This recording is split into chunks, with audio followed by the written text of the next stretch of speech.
comes back with a boom box and batteries, and he's got, a Craftsman 32 teeth per inch crosscut saw and a bow. And he sits down next to Shatner, and he takes the saw and he puts it between his knees, and he bends it, and then he takes the bow and he pushes the button on the boombox to play, memories from Cats. And then he's just, nee, nee, nee, nee, nee, nee, nee, nee. Unbelievable. In a restaurant with Leonard Nimoy and Bill Shatner on a Saturday morning in Ridgecrest, and there's a guy playing a crosscut Craftsman saw for Bill Shatner to get his signature.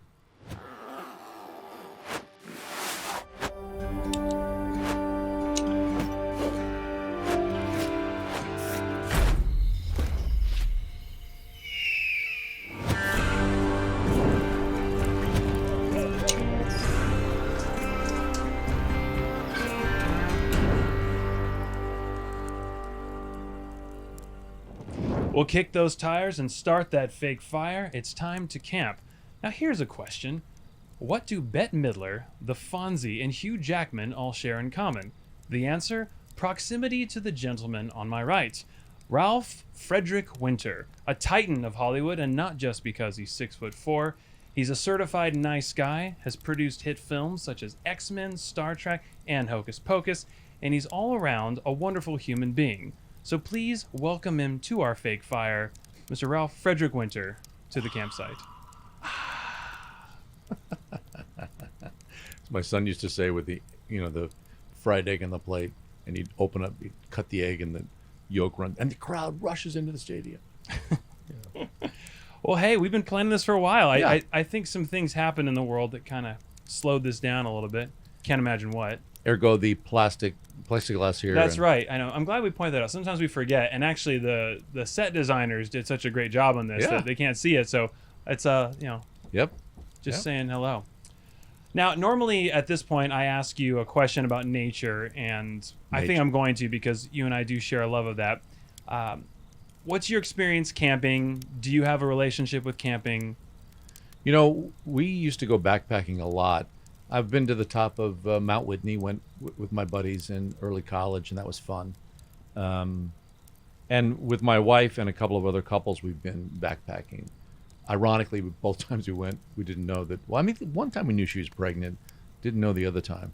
But that was fun. And, when you're younger and go out in those sulfur springs and skinny dip and just be out there with the rest of the world. Mostly up in Devil's Postpile area, off of the Whitney Trail, up in all that Kings Canyon, that kind of area.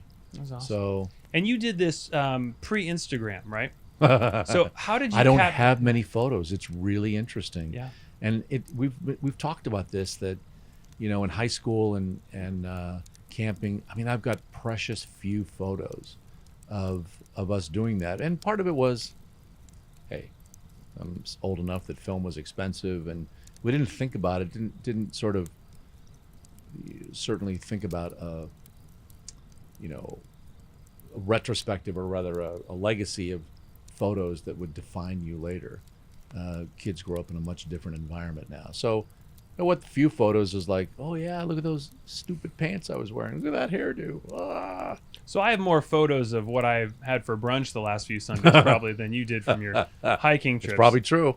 Isn't that interesting? You think about that, like how much we just take pictures of everything now, and well, it's a communication. I mean, it kind of says something about you quickly with a snap of your brunch in terms of what you like, what who you're with, and so it's sort of a faster way of communicating, which is sort of what Instagram's supposed to do. Yeah. So I guess you get to share your camping trips via oral tradition, I guess. So. All right, I'm being mean. No, it's good. It's good. It's fun. It is oral tradition. I mean, we the people we went with, it's fun to be with them and to laugh about, the stupid things, trying to exist in a pup tent only to have that thing up against your face all night, wet. You don't need to do too many nights of that to go, nope, not doing it. Yeah. Well, I don't need a tent. We'll just stay out. I guess before camping, it was just called living. right? You know, just Yeah. come out there. All right, so changing gears a little bit, I want to actually shift the order up a little bit. Do you ever stop sometimes and wonder, how did I get here? Like, how am I sitting in that chair today? And I don't mean in the chair of the preeminent video camping podcast of 2021, but just in general. You know, do you ever just marvel? I do. It really came home to me in the StarTrek movies, and I'm sitting, I'm in nowhere. I'm in Ridgecrest, California, which is the intersection of 395 and 14. I mean, it is really out there in the desert. This is near, China Lake Naval Station, where there's it's deliberately out there because there's nobody. And I'm in a restaurant having dinner with Bill Shatner and Leonard Nimoy. And I kind of flashed back on being a kid watching the original TV series. No wacky idea I would ever meet them or be working with them or we'd have dinner together because they were soliciting my opinion about something. I mean, how does that happen? William Shatner was soliciting your opinion. Yeah. That's amazing. Yeah. And it was fun, and we laughed and we had a good time and we made some good movies. But yeah, I do often think about how did I get here and why and what's it all about. And it forces me, not to get too deep too quick, but it forces me to always to think about, so if I am here, why am I here? And what's the purpose? And what am I going to do with that? And how am I going to make that worthwhile? Because it's not because I went to film school. It's not because I'm smarter. It's not because I had connections in the film business. It's not because I grew up in the West Side. It's none of those things. So I'm fortunate, and I feel a sense of privilege that I get to do it. And as long as it lasts, let's make it fun. Let's make it worthwhile. That's amazing. Was Shatner at the dinner table like what you see in the Priceline commercials? He wasn't as gosh, we had a funny story I should tell you. That's a great segue. Tell us that funny story. we were in Ridgecrest, and Bill was directing. This is Star Trek V. And, what's funny is it was Bill and Leonard. Harv Bennett was with me, and there's a couple of others, about 6 of us we did an early sunrise scout. And so we went to breakfast afterwards, and I was like the local Denny's, whatever it is in Ridgecrest. And they didn't notice Leonard, didn't notice Spock, but they noticed Bill for some reason. And so a couple of people came by to get signatures. So one guy came by to get a signature, kind of a farmer in overalls. And he said, I'd love to get your signature, Mr. Shatner. And he said, well, what are you going to give me for it? What are you going to do for me? And he goes, I don't know. We said, well, what do you do? Oh, he goes, well, I'm a sawyer. I could do something for you with that. A sawyer? What's a sawyer? I play the saw. You play the saw? Yeah, it's in my truck. Hang on, I'll go get it. The waitress rolls her eyes, and he comes back with a boom box and batteries, and he's got, a Craftsman 32 teeth per inch crosscut saw and a bow. And he sits down next to Shatner, and he takes the saw and he puts it between his knees, and he bends it, and then he takes the bow and he pushes the button on the boombox to play, memories from Cats. And then he's just, nee, nee, nee, nee, nee, nee, nee, nee. Unbelievable. In a restaurant with Leonard Nimoy and Bill Shatner on a Saturday morning in Ridgecrest, and there's a guy playing a crosscut Craftsman saw for Bill Shatner to get his signature. I mean, you cannot make that stuff up. Wow. It was hilarious. We laughed. We had some dinners with Bill where we were laughing. Bill fell out of his chair onto the floor laughing. And those are just priceless. He got his autograph, right? Oh, yeah, he got the autograph. He probably got his business card at that But those are just priceless memories of, Now, the movie turned out to not be very good. But man, we had a lot of fun making it. So that's so cool. Now, before I get into your career journey, which is extensive and awesome, spans over 4 decades now. This is awesome. I want to start with, I mean, you already got into a great Ralph story, but there's something that I've noticed is a frequent anecdote that you tell, and I love it because it's synonymous with your work ethic and something you really believe strongly in. And it's this concept of just being so excellent and that excellence is contagious. So for our younger audience, there was something called a courier, right? Perhaps could you illuminate us on the story I'm asking you to tell about how scripts were delivered and what a courier service was and how this is important to and how today important you just your think career about today you just think about Amazon. Right. Amazon knows where you are. They know you've got 3 houses or whatever, and where you're going to be and where to deliver the weed whacker that you ordered. Yeah, no, we used when I was at Paramount in post production. We frequently, for the network upfronts to sell the shows, we would produce pilots, and then we had to get the cut on a cassette, on a video cassette, to New York, and overnight. And typically everyone would use up all the available time. And there was a courier service, network courier, that would allow you to, if you handed it to them by 9 p.m. West Coast time, it'd be delivered by 7 a.m. East Coast time. And that was guaranteed. Signature, everything else. So we had done this a lot, and sometimes, just through sort of mix-ups or sloppiness, it wouldn't get there by 7 a.m. And it was critical because they needed to have that before they get in their car, go to New York, down Manhattan, and meetings at 9 o'clock to have those materials ready so they could sell the show. These are the guys that, if they didn't sell the show, you didn't have a job next year. So, I kind of became the go-to guy, because I just wasn't going to rely on the fact that seemed like a very short turnaround, less than 7 hours from the flight and the car and everything else to get the cassette, delivered. And so I learned from the mistakes of others, and I would get up at like 3 in the morning, on the West Coast time, 6 in the morning, New York time, to find out where the package was it being delivered, what the status of it was.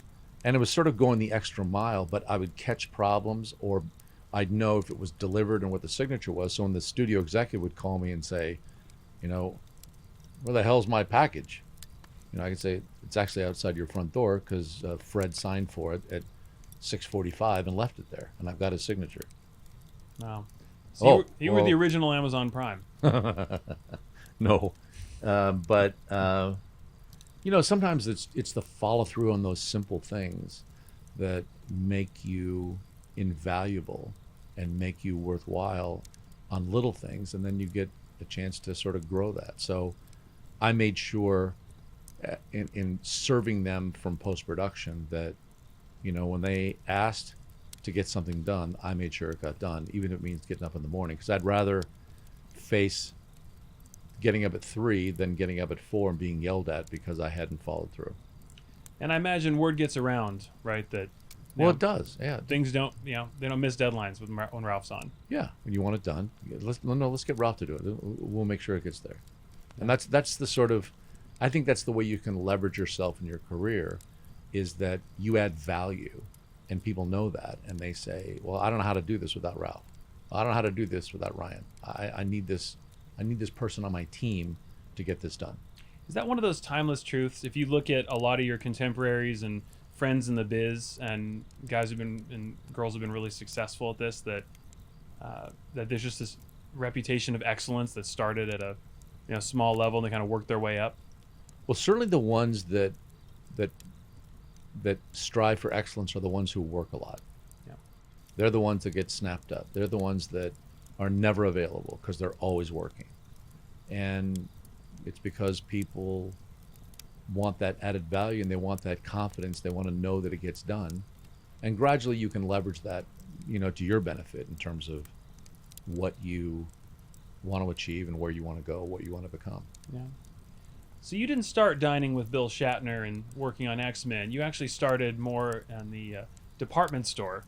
Yes. So tell us about that. How'd you get into this whole thing? I got a job at Broadway department stores when I got out of college, which was really to just be a job while my wife went to nursing school. And then when she graduated and get a job as a nurse, then we'd switch and I would go back to school. I was going to maybe be a pastor, be a professor. I wasn't sure, go to graduate school. I was a history major at Berkeley. So the first job was, because I could read and write English, I was going to write the training manual for their new accounts payable system because that's what they needed. So I was like, okay, whatever that is, I didn't take business classes, whatever accounts payable is, I'll do that. But they can never get the system up and running. So as a part of the training department, I helped train employees in the new stores. They were opening 4 stores a year then. So I was writing employee manuals and training employees and how to ring the register, how to greet customers, doing that kind of thing. With 5,000 employees in the store, there's quite a lead time on that. And so it became like almost a full-time job. There's probably 6 or 7 of us in the department. And they hit on this idea that maybe they ought to use video as a way to standardize that training as opposed to doing the same in-person classes over and over again. So they said, would you like to help do that? And I go, yeah, sure, be fine. So I became the video guy, and I helped purchase and put together a studio and ended up making the first 50 5 to 8 minute industrial videos just for employees, not for outside consumption. And I hired consultants from Sony. It was my sort of film school. I would write, direct, edit, electrocute myself, make mistakes, market it. And nobody was really telling me how to do it, which was great. But you were sort of judged by, is it effective? Is it worthwhile?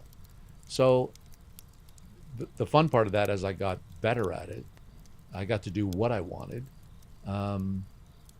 But it kind of irritated people because it wasn't what they expected. So I did an employee benefits video for the employees.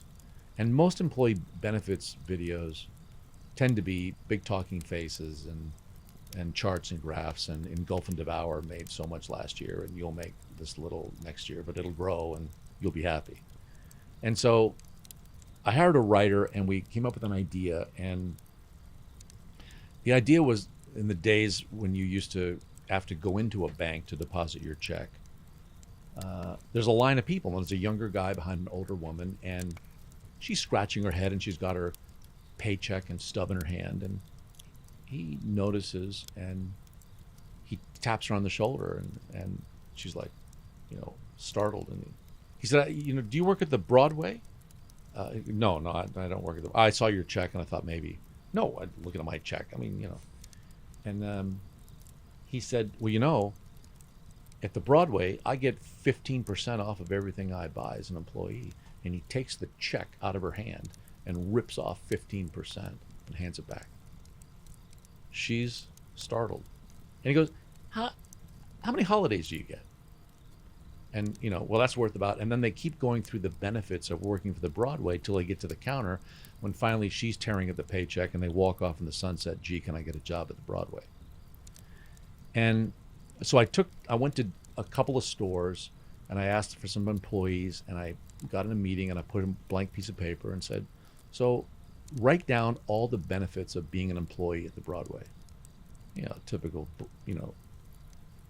department store employee, like, oh my gosh, why am I here? What are you talking about? I don't want to do this. And so it was pitiful. Then I'd show the video, and then I put another piece of paper and say, okay, now tell me what the benefits are. And of course the learning curve was huge, and the store managers loved it because it had a little humor in it and fun, and it got the message across of what the benefits were and why they should, sign up and be an employee. So I did that at 5 stores, but I got called into the vice president's office at the corporate headquarters, who said, I understand you spent $3,000 of our money making a video about employees tearing up their paychecks. Well, not exactly. And here's the research, and here's what happened, and stores love it and want more. Oh, well, don't do that again. Get out of here. So, in a department store where the main buyers are about merchandise and clothing and furniture and white goods and big ticket items. Um, there was not an awareness of what this was about or the benefits of that. And it was like, well, don't be irreverent about our business. Don't do that. You know, can't you do something more conventional?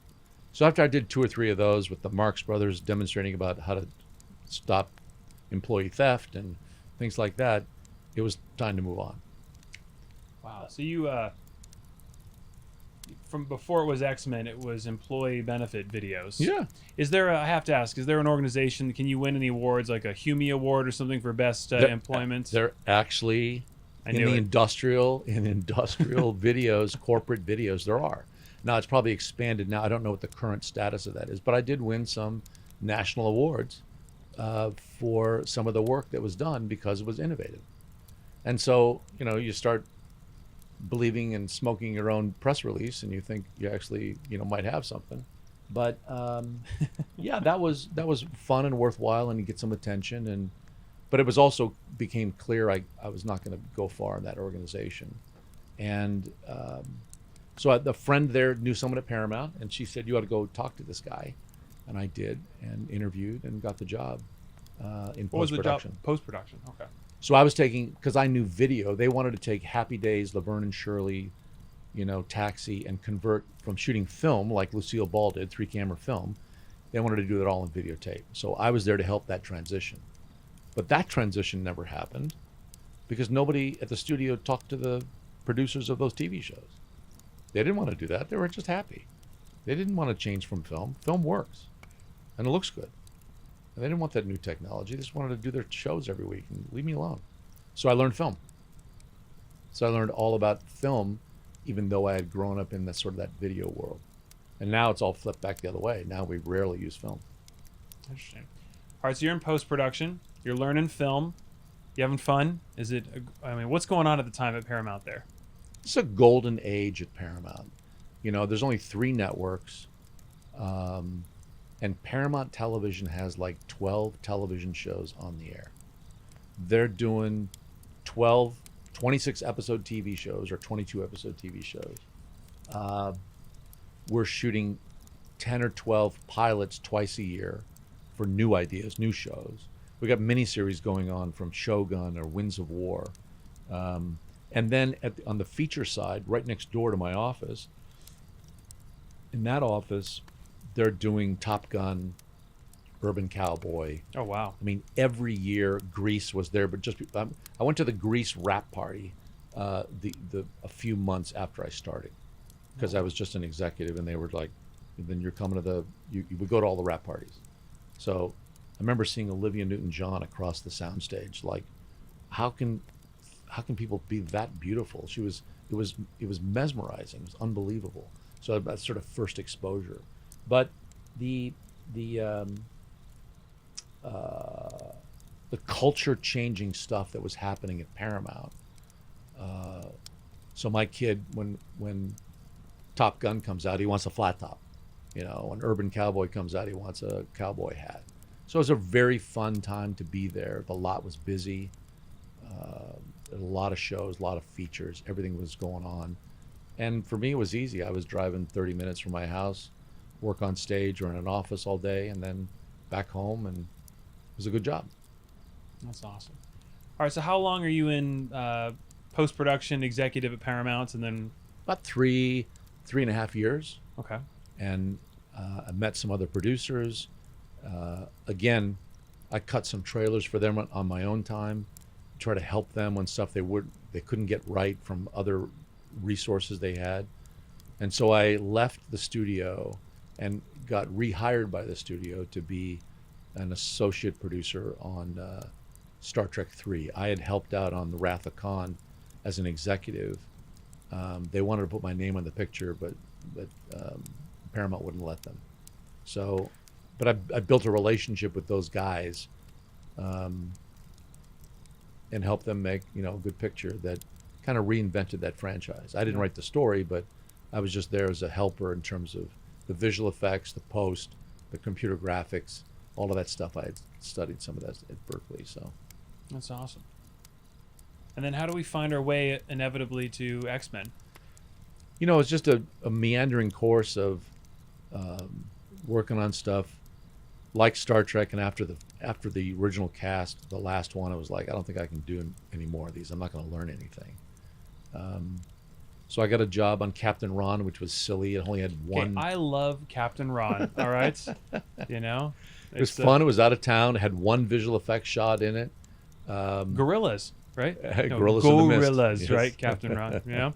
Or do you remember the line too? Where I'm sorry, but it's one of my favorite child movies. It was like, Shark Attack, Schwab. We were going off the coast of Australia, hit this huge son of a bitch, like transcend the whole coast, right? He's like, you hit the Great Barrier Reef, Captain Ron? And he goes, oh, heard of it, huh? Smart lady.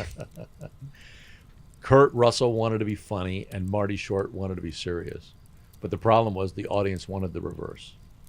When we first screened the movie for a real audience, they laugh out loud when Marty Short's name comes up.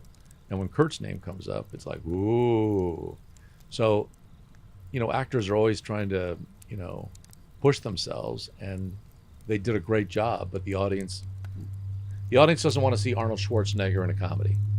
They don't want to see Kurt Russell in a comedy. At least at that point they didn't. Wow. So that hurt us a little bit, but it's still a fan favorite and still lots of good memories. But that was out of town, so that was kind of adventure in 93, 92. And then it's just, I was fortunate to work on a lot of different projects until I was offered, to come to Fox and work on X-Men. So. Now, you are famous for what I affectionately call Ralphisms, right? There's so many cool little nuggets. You've got stories. You've been in so many rooms with so many people. I do want to ask a few. So that's just from age. That's all. Well, give us a couple Ralphisms. I mean, you and I have talked about some. What are some you can share with our fellow campers here? Well, yeah, you're right. There's some that, are probably not good for a family audience, as well as, if I told all the stories and named all the names, I probably wouldn't work. That's right. Although that's probably a good book only while you're working. That's right. After you're done, no one cares. That's right. Save it for the final act, right? But after you're done, it's probably the only time you can write that book and name names of who does what and all that. I've had a lot of fun, a lot of interesting people. Certainly a famous story about one of the X-Men in Vancouver. The director was, obsessed with his mocha frappuccino, and couldn't understand why they couldn't get this drink right or pick it up right or get the order right. And one day it was taking like 20, 30 minutes on set of a discussion around camera about the mocha frappuccino. And, on a movie where you're spending a couple $100,000 a day, $20,000, $25,000 an hour, minutes count. If the camera's not rolling, there's got to be a good reason.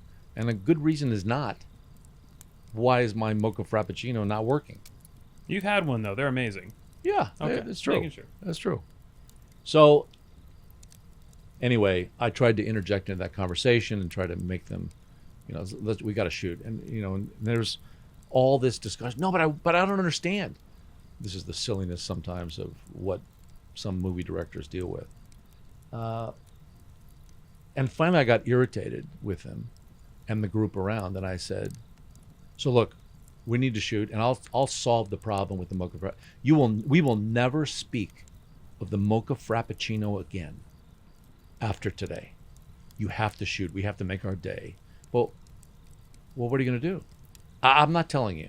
I'm just telling you that we're never going to speak about it again, and I'm going to deliver to you the proper mocha frappuccino on Monday morning. Oh, okay. So, all right, guys, let's go. Let's shoot. So we started, went off to do the rest of our day. I had no idea what we were going to do. You just knew you were going to solve it. I was going to solve the problem.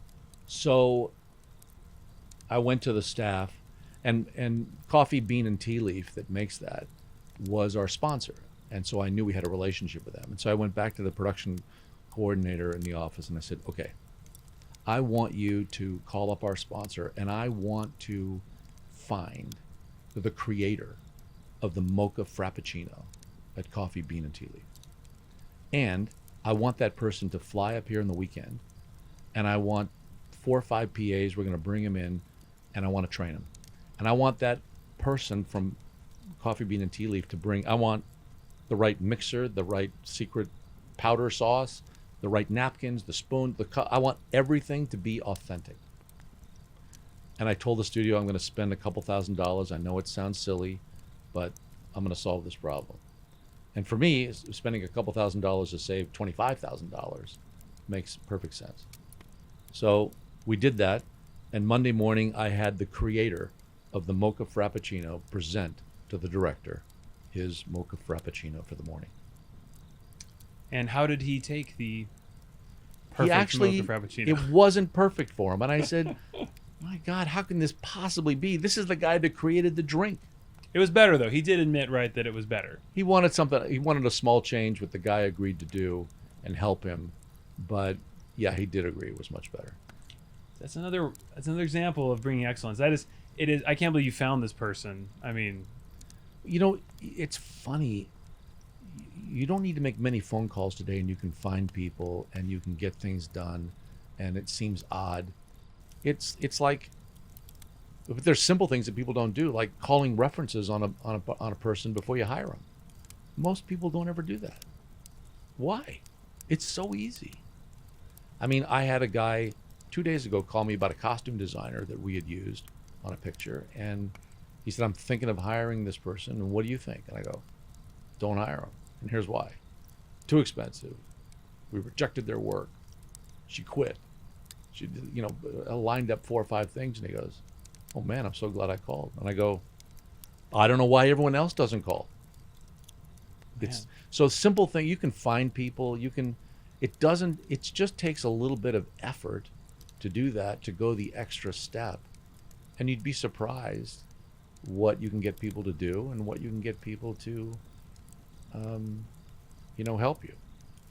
now you kind of cultivated this problem-solving and innovative solution deal because in your work, right, you talk about being a producer, someone's got to be the adult in the room, right? Someone's got to, I mean, that was your call. When you're producing, you have to make the call on, all right, no more, like, the director says, I want rain in this scene. It's like, fine, we have maybe 5 more minutes, or like, then you're out of money. Like, no more. Like, you have to be the one to cut the cord, say no more, right? Unfortunately, someone has to be that adult on a project.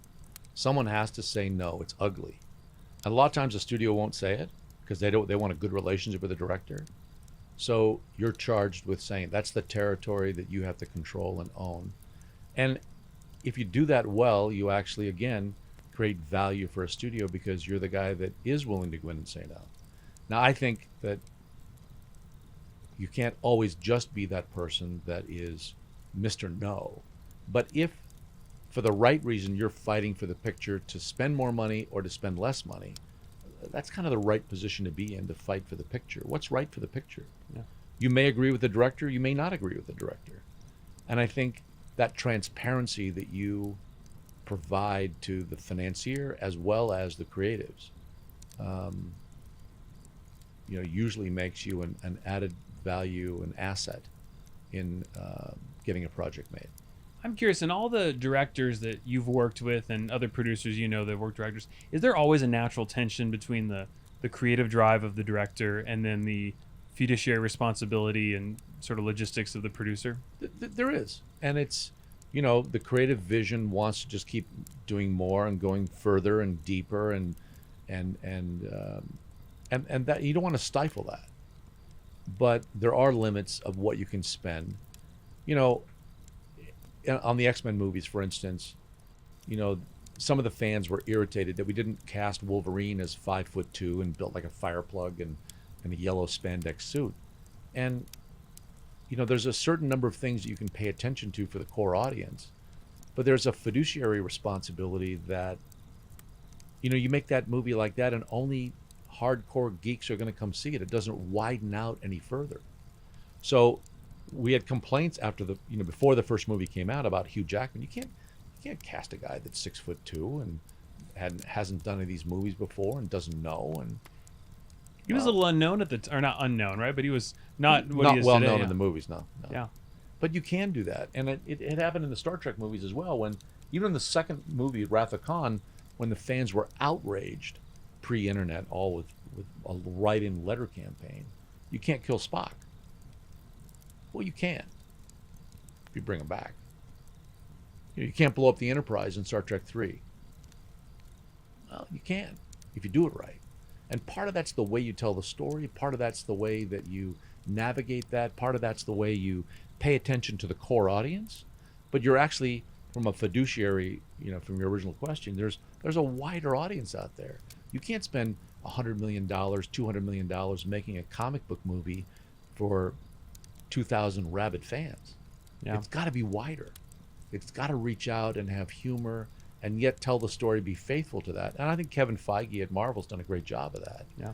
I mean, a lot of popular movie-going people never knew what Guardians of the Galaxy was, and he, put that out there and made it worthwhile and enjoyable for the core audience and for an audience that didn't know what it was about. Yeah. So it's always going to be intention, always, and that's okay. Have you had to get into some nasty shouting matches with directors? Yeah. Where you have to just because ultimately the producer, their authority supersedes, right? It's like, well, generally on the projects I take on, I have the fiduciary responsibility. I'm the one who signs the budget. There's other people around that maybe have some creative input, but they don't decide on a daily basis down to who gets hired and what they get paid. And if they don't get paid, or you need more money, or who's going to pay the vendor, or what about this location? That boils down to usually a very small number of people, and the studios trust me to do that because we spend the money wisely and bring it in, on the mark. So yeah, but I feel confident that the financier has my back. If they don't, then I just stop having those conversations. Why am I going to fall on my sword if you're not going to back me up? And I have those explicit conversations with the heads of studios ahead of time. So let me just be clear. Who is going to say no to this director?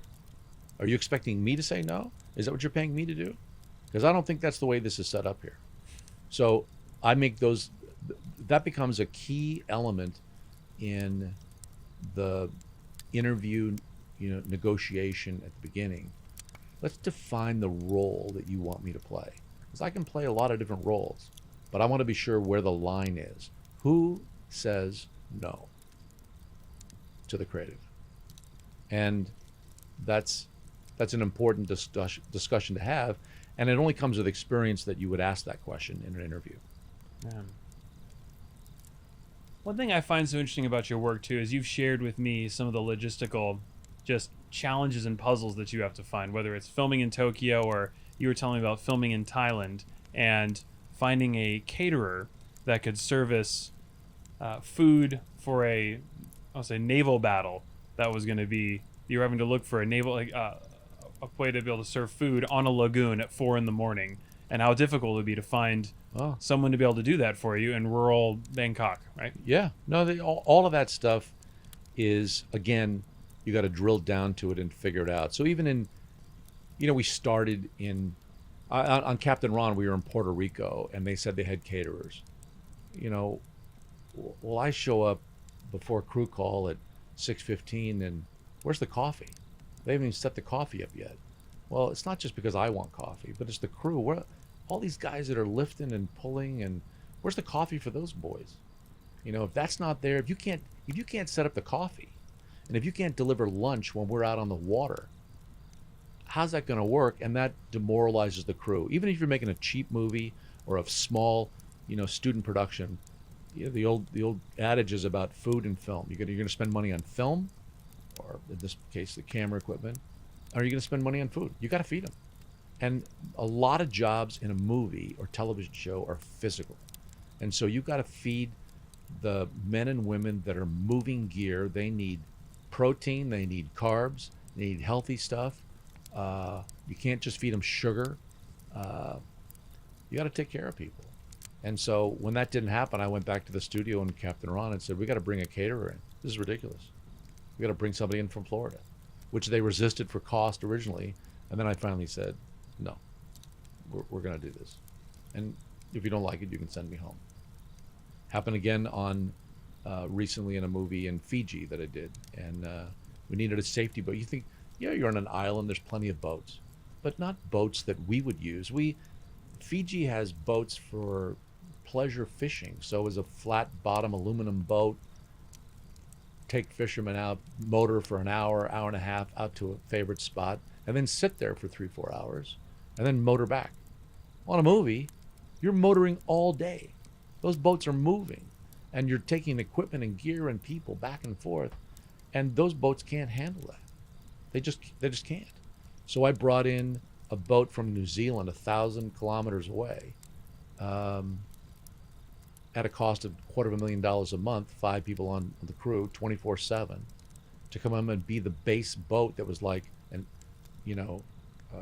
a landing platform that we could use as a hub to shoot with, or we wouldn't have made it. We're out 3 miles in the open water. I mean, that's dangerous stuff. From sunup to sundown, that wears on a crew, and if you can't feed them and you can't take care of them and you can't provide safety, those are the basics on top of telling the story. Man. So all that has to be figured out. Even, on Planet of the Apes, we went to Lake Powell, and the water level had dropped 6 feet by the time we got there to shoot from the time we scouted it. So we ended up getting a barge, and the special effects guys were pumping water from Lake Powell into this lagoon where we were going to shoot with the apes and horseback and all that. As we got closer, it turns out that the ASPCA said the water was too cold in the lagoon for the horses.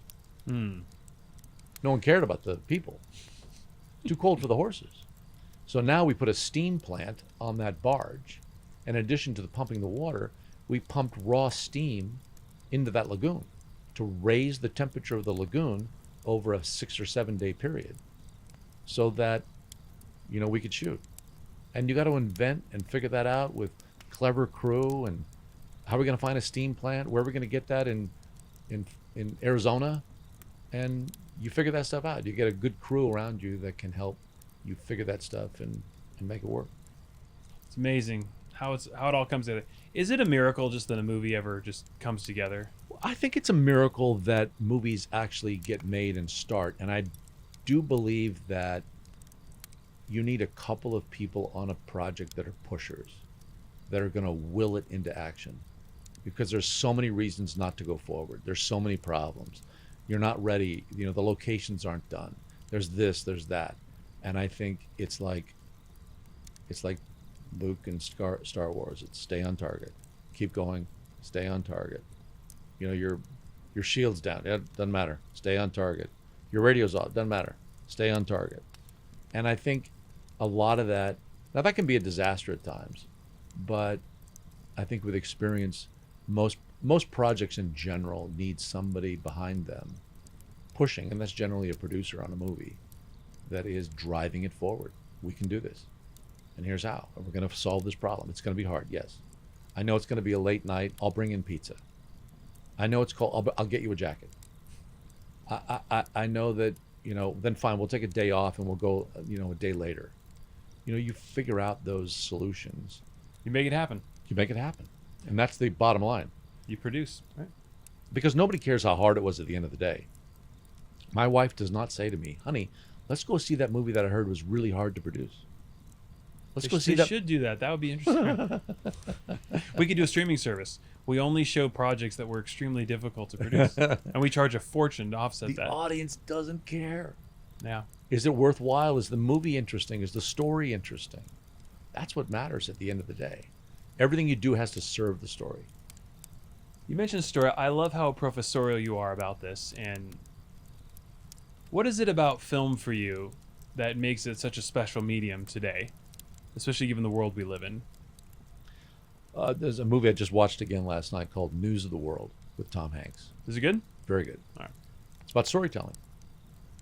1870, he's retired as a captain in the Civil War, and his job now is he goes around reading the news to different towns because they don't have time. They're farmers. They can't maybe not be able to read. And he goes in and reads the news to them, and they make a donation, drop a coin in a cup, and that's how he makes a living. And he goes town to town and does this. And it's about this little adventure and what happens along the way with an abandoned young girl that he finds, and they end up bonding. But it's about storytelling. The first word that this young German immigrant girl that's been, taken over into an Indian tribe, he can't understand her tribal language, but he's teaching, back and forth. First word she learns, story. That's what he does. He tells stories. And then you see him in action, and sometimes the story is a little more than what's written on the page. He's interpreting it a little more. And the impact of that, because he's reading the crowd in terms of what's the right story to tell to this crowd. And it's almost like a pastor. It's almost like a counselor, in the way he does it. And so it's a really interesting reflection. And when you watch the movie, it reflects today because of the crowds reflect different aspects of our culture today. And in some ways, our ability to tell stories to each other today has burnt to the ground. What used to be an oral tradition around a campfire, to 140 characters, to, I can just say fake news, and I can engender an emotional response out of you. We've melted down in terms of what's the best way to tell stories to each other and how to get that across in terms of what we value and what we believe, that comes through a sort of a storytelling technique. In the movie Amistad, Anthony Hopkins, as they're going over the case before they go into the courtroom, tells the other attorneys, and people in the room, best story wins. The best story wins. And in a sense, it's that the way that story is told, in a way that is emotional, that is factual, that is persuasive, that, or whatever the point is of the story that you're wanting to tell. But it's infectious in our culture. They talk about the narrative in a courtroom. They talk about the narrative or the story in a music, in a song. Suddenly the poem that Amanda Gorman has at the inauguration is, the right word for the right moment. Who would think that a poem would outshine everything else at the inauguration? I mean, storytelling has a history of being powerful, and I think we've lost some of that, and we've lost that skill set. And I think you can't boil it down to this, but you can see the breakdown in racial, political, religious kinds of discussions, melt down with storytelling. They don't know how to do it. We've lost some of the art of how to tell each other stories. And film's also that medium too, though, right? It's one of the last vestiges where you can be captive for 2 hours, right, without a phone. If you go to when you could go to a theater. Well, a concert does some of that. You take your phone with you. Some of that, I'm working with Madison Square Garden. They've got a new venue they're going to open in a couple of years of 18,000 seats and a huge venue the size of the Hollywood Bowl.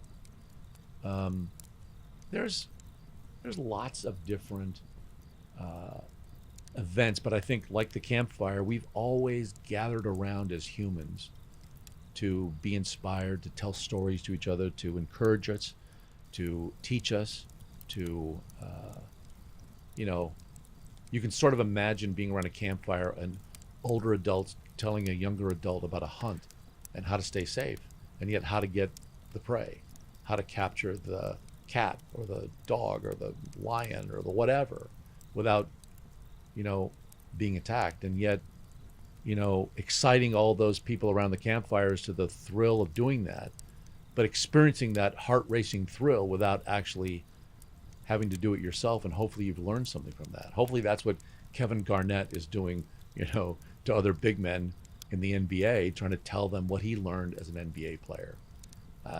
You know, that's the kind of stuff that's worthwhile. For those just starting their careers and potentially exploring Hollywood, Mhm. entertainment, what's your wisdom? Story. I wish I could have gone back. I did the operational things very well, and I thought if I was just a good associate producer, I'd be a good co-producer, I'd be a good assistant producer, I'd be a producer, I'd be an executive producer. It has nothing to do with it. It's about story, in terms of value, in terms of what's rewarded. The audience, will buy value. No matter what you're working on, no matter what you write as a script, your mom will love it. But there's a limited audience of out there what people will buy, and whether your mom likes it or not is not necessarily a good indicator of whether or not it'll sell. Knowing the difference between what your friends like and appreciate and will always say good things about you, and what the audience will like, and how I can turn this into a business. That's what a producer does. And so I wish I had understood that a little more when I was younger. That optioning material, what are the stories I want to see? What are the stories that I think my generation wants to see? I wish I had spent more time on that in my 20s. I think that would have benefited me instead of starting to do that when I'm in my 30s and 40s. Hollywood has also a mixed reputation, to put it mildly, about being fake and a lot of charlatans and just a lot of pretending. I'm curious, obviously you've worked with some amazing people and had so many great experiences. Have you ever been royally screwed over? Oh, yeah. A couple times. And is that to be, I mean, I guess that's expected in any business, but I think it is in any business. I think, we could go down a rabbit hole talking about Bitcoin. We could go down talking about other investment banking, or about, whatever it is. I think there's always charlatans. There's always people that are trying to shortcut and figure out a faster way to the top. Yeah, and unfortunately, I've probably been more disappointed in Christians in projects, because there's baggage that sometimes come with Christians that say, oh, we ought to want to do this because, we believe the same thing. And yet those are the worst people in terms of buying that. That's not the reason to be in business together and to work hard together. It should be about, the story, the audience, what you're making, what the value is of that. And if you're going to line up on that, then you can see if you can line up on the business terms. But yeah, sometimes you get in over your head and make a decision to do something, and I'm stuck on a movie. Who do I screw to get off this movie? So,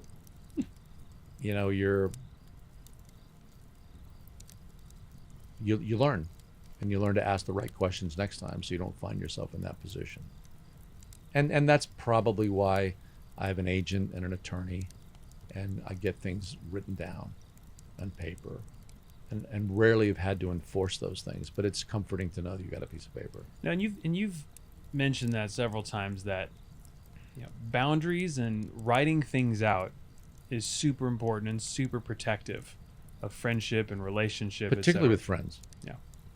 I mean, Terry Botwick and I are in business for 5 years, and the first things we did was we wrote down, if we separate or when we separate, how we're going to do that, and we laid that out on paper. So when we did separate, we just go to page 3, paragraph 6, and here it is. And it takes the emotion out of it. Yeah.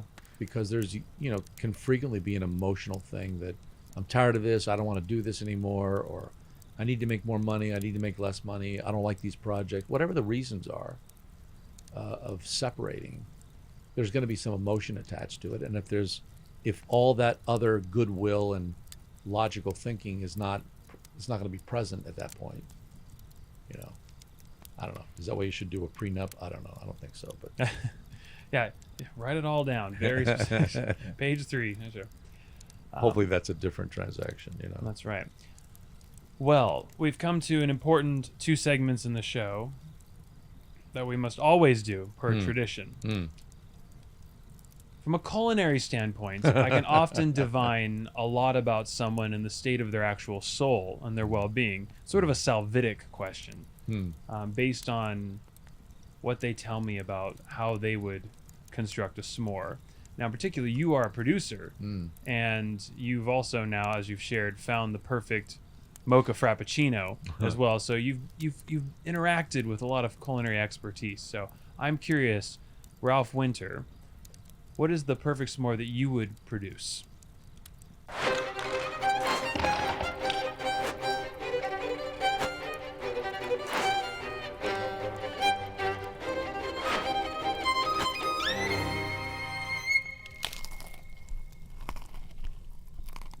Well, it's a good question. I probably would do some research first about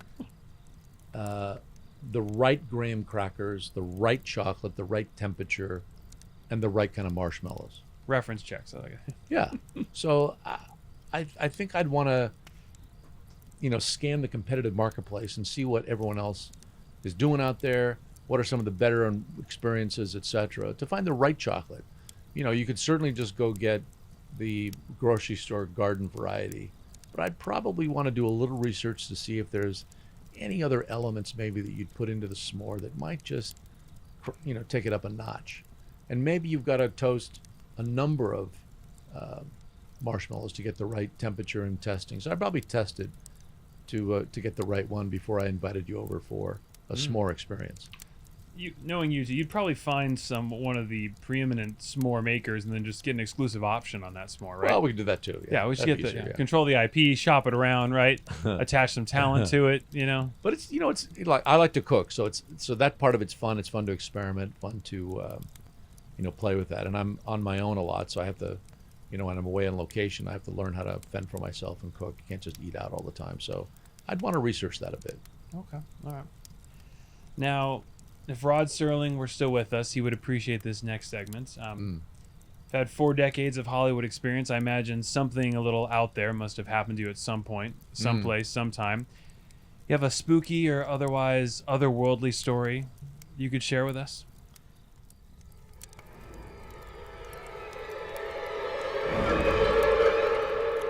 I haven't really done any.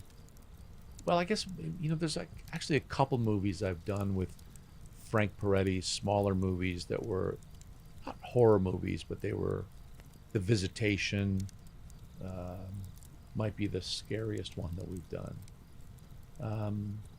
I don't really have any, from the movie making career, I don't really have any scary stories. I remember my mom used to tell me at the house, she used to hear voices or see things, and she remembers, whether she was very, religious and very active in the church, and whether it was, an angel speaking to her or something. She often told me in the house of first house where we grew up that she felt like she needed to get up and lock the back door. And the message was strong enough for her that she got up out of bed in the middle of the night and went to the back door. The key was in the lock in those days, the kind of the old church key that you turn the lock over.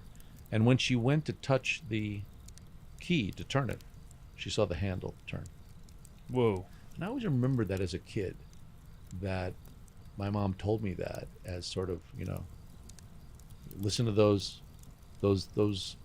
premonitions, those thoughts that there's something there that you should pay attention to. And that one in particular stood out to me, that she must have told me that story a couple of times as a kid, as a little boy. That's terrifying. And it is, that you're putting the key in to turn it one way and the handle's turning the other. That's a great scene for a movie too. Have you used that yet? I haven't, no. That'd be really good to get in there. I'm telling you, find a way to put that in there. Wow. Dang. All right. Well, we're going to take a brief break for a message from our sponsor while we cycle fresh, clean air into this room, and then we'll conclude with our final segment. Don't go away, folks. You're listening to The Mike Douglas Show.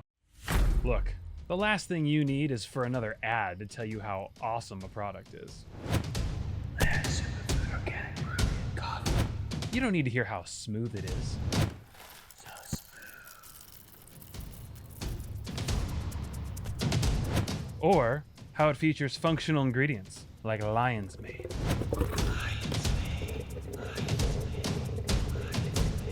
And I would never presume that my words could sway you into purchasing this most delicious brew.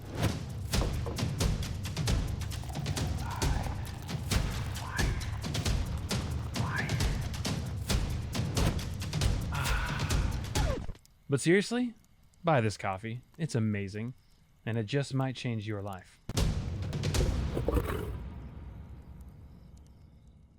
As a parent, have you often sworn that you want to minimize screen time? Let's be honest, you're gonna cave. Why not let your kids do something useful on the tablet, like Vooks, the online streaming library of kids-safe, ad-free books that are read aloud to your child? Let's talk to two actual bookworms. Bookworms? What do you guys think of Vooks? Oh wow, that's amazing. I can actually do it way better. That's probably not necessary. That's amazing. All right, Jeb, do you like Vooks? Yes. Yes. Jeb, Yes. what's the last Vook that you watched? You're not scared. I am not scared. What are you scared of? Bad guys. I'm scared of spiders. If I'm a friend with spiders, I will like it. You- That spider. Max, it's your turn to pick a book. Ruckus on the Ranch? What's that about? Causing a ruckus on the ranch.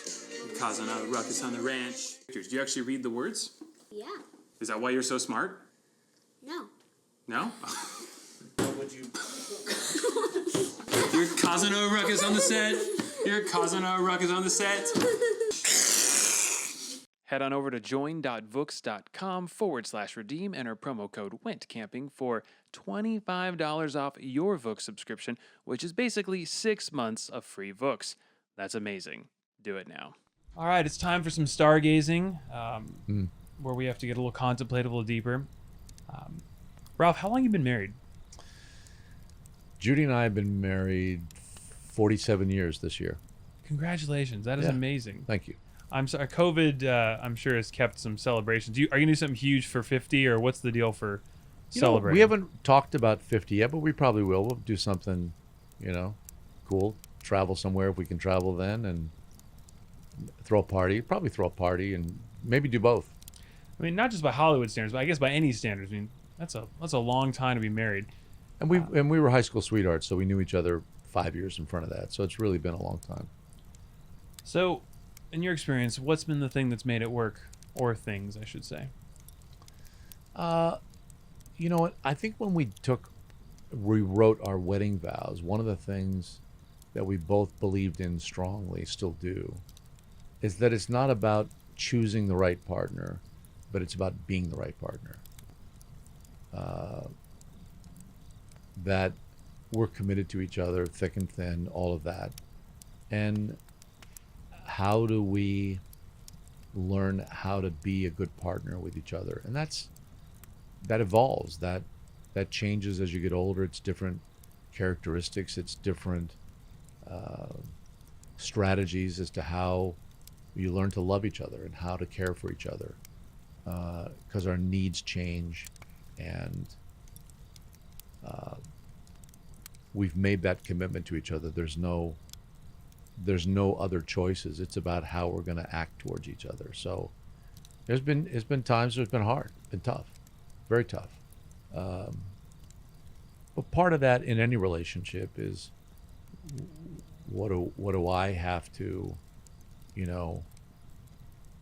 give up for the relationship? What does she have to give up? And navigating, negotiating that, and hopefully, generally we have fun doing that. But everybody fights. Everybody has different ideas, and so you got to weather through that. So she the director and you're the producer? Yeah, that's probably right. Yeah. That's probably right. The secret also, would you say also it helps when you're able to leave for 6 months and travel internationally?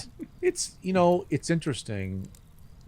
It's good and bad. It's nice to come back together again, but I've been doing this 20 years now. What I've been gone 6 months of the year, and when she can travel with me, it's great. When we were in New Zealand, she came down. She was doing her master's degree online, so it's perfect. She could do that stuff during the day.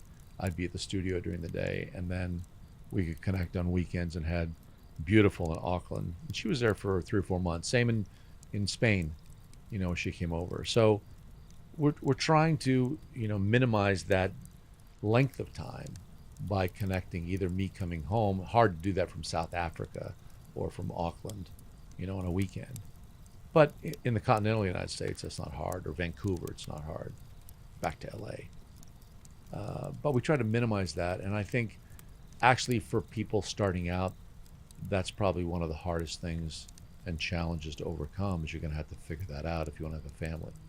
Yeah. How are you going to do that? And I think part of that answer is you just got to take the family with you. You got to make a decision that you're all going to go for the summer. You're all going to go, or I won't take the job. Yeah. Now, you're also a father. I am.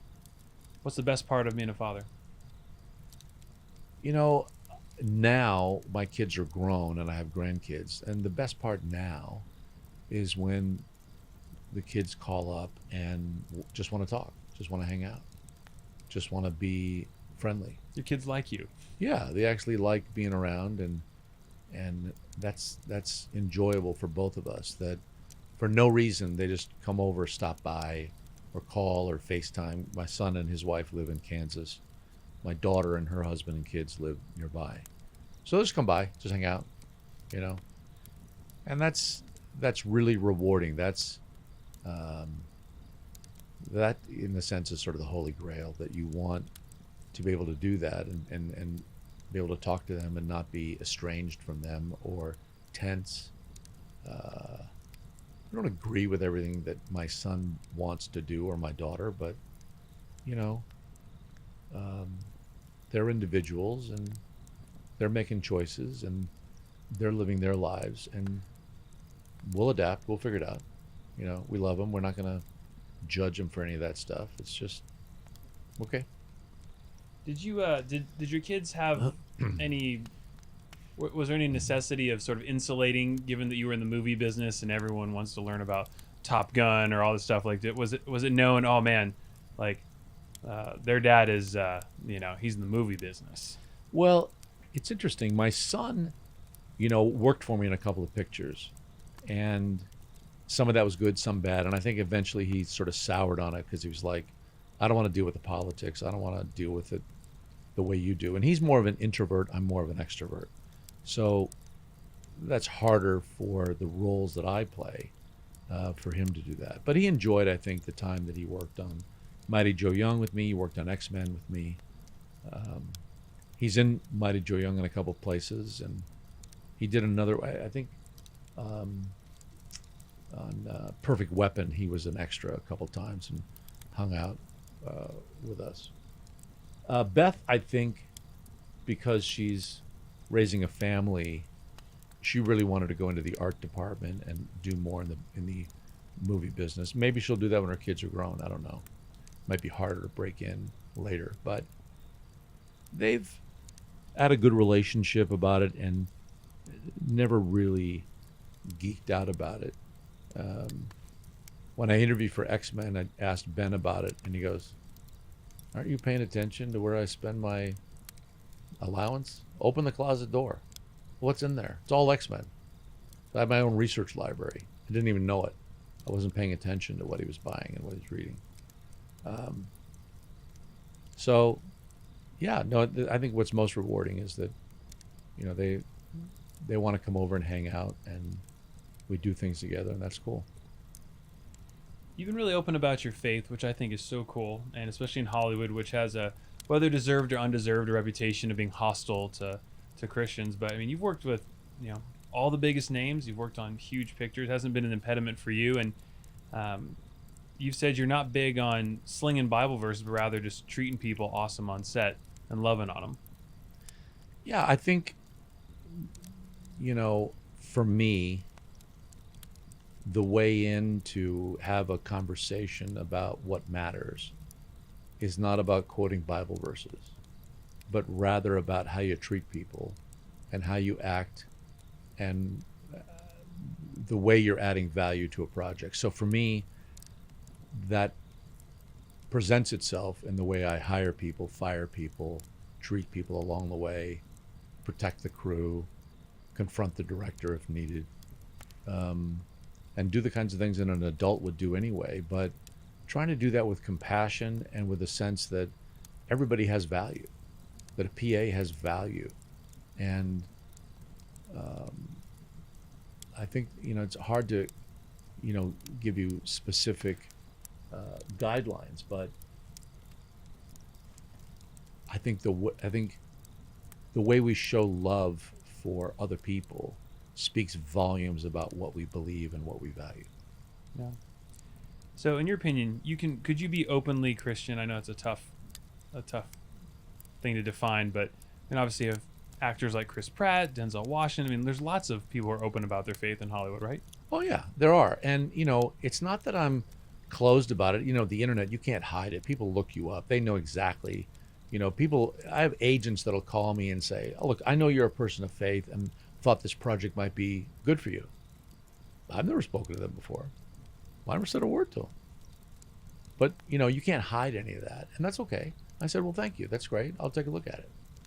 So, was it an employment benefits video?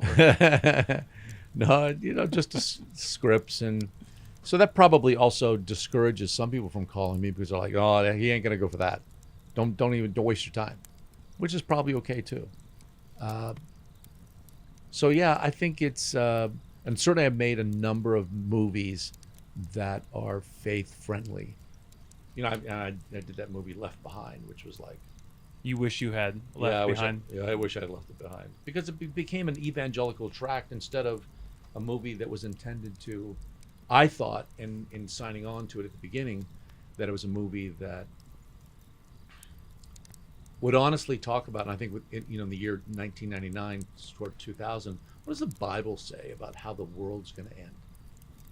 Because that's all everybody was talking about in 99, 98. Yeah. Was what's going to happen. And I thought that was timely for that. And so that got distorted into being just an evangelical tract to get people to say, I accept Jesus Christ as my Lord and Savior. And so I'm just getting people to say the right words in the right order, to me, is not the issue. And so again, for me, it gets back to the power of story, the power of, what is truth? How do we deal with that? How do we talk about it? How do we, extract that value into our lives and others? That's interesting and fun and worthwhile as to who am I and why am I here?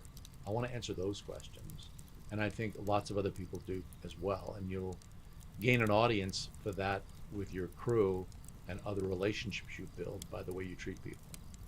So that's a great segue to a last question, because you mentioned that in response to my first question. How did I get here? Calling, purpose. I'm curious, how do you think through? Do you think that you were called to be a producer and you answered that, or do you think you sort of meandered along the path and accidentally discovered something that was awesome? Was this always what was supposed to be for you? Yes. I think it's a little of both, and it's a great question that I don't think about as often as I should. And there's certain Presbyterian, Calvin, predestination things in your background that say, well, are you really responding to, God's call on your life? You should have gone to seminary. You should have been a pastor. You should have been a preacher. You should have been this, should have been that.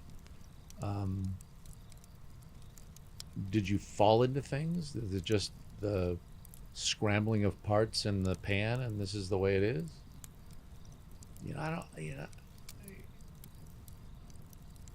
There's all sorts of, I can't think of the quotes now about, luck is opportunity meets something else, preparation or something, I think it's a little of both, but one of the things that I wish I had more of is more of a hands-on mentor over the years to help guide and help give that perspective of where you're going and what the path looks like and where the journey is and what's just over the ridge. And I wish I'd had more of that. I had some of that, which is good and helpful. But I don't know if we're all deliberate enough about that. And I want more of that for my grandkids. I want to do that for them if they're open to it, if they'll listen. But I think where I've gotten to today and where with my wife is, and relationships and family, is a series of a lot of choices along the way to get there, and some good, some not so good, but trying to hold it loosely, trying to follow who Christ is, trying to treat people with respect, and what does it mean to love others around us as Christ would love them, or as we want to be treated. I think it's a series of a lot of those different discussions, a lot of those decisions that are being made, and I don't know. I don't necessarily see it as a grand plan, but again, there wasn't some blueprint laid out that, like, look, some people have this. They want to be a billionaire. They want to direct movies. They want to run a company, and so they guide themselves in terms of the school they do, the athletics they choose, the relationships. Be a political intern. Go to the White. I mean, this poet Amanda Gorman says she's going to run in 2036. She's already saying, I want to be president. I'm gonna knock that out. I've never had that sort of specific and then lay out a game plan of where I wanted to go. Junior high, I thought about being an astronaut. Thought that'd be cool. Until you got That's your height? Until you exactly. Then you figure out no. So it's like what's Little Miss Sunshine when the guy wants to be a pilot, finds out he's colorblind. Oh yeah. So yeah, all those things gradually as kids get shaped and beat up and all that. But yeah, I think it's a little of both. You feel a call that you can do this because you get confirmed. People say, hey, that was a good video. Hey, you did a good job in front of the group making that pitch. Hey, that was a great story you told. Or I love what you did. So you sort of aggregate some of those things to say, well, the last couple of movies and they keep hiring me. Maybe this is a career. Maybe I should keep going on this. And now how do I shift that? How do I make that into something better that I want to do? So I've had some of that happen along the way. And I think that confirmation is very helpful to, when other people say to you, you're good at that. I enjoyed that. I enjoyed the way you told that story, or that was nice what you did for that person. You did a good thing. So those might be clues. I think they are. I think they're strong clues of where your skill sets are, what you're good at, and also, friends who are secure enough in the relationship to say, don't do that anymore. Yeah, love you, but that's not for you. It's not for you. It's like my golf game. I wasn't gonna make it. Oh man. Yeah. Well, from Broadway department stores, employee compensation videos, to Vancouver and X-Men, to the back of a state-of-the-art COVID-compliant, Love it. retrofitted airport shuttle bus. Yeehaw. Camping video podcast. Your journey is one for the ages. Thank you. Well, thank you for being on the show, Ralph, and I do hope you'll come back and camp with us again. And now that we have Instagram, we can take pictures when we do it. Cool. Love it. That's awesome. Folks, we appreciate you camping with us. Join us next time for an equally astounding guest.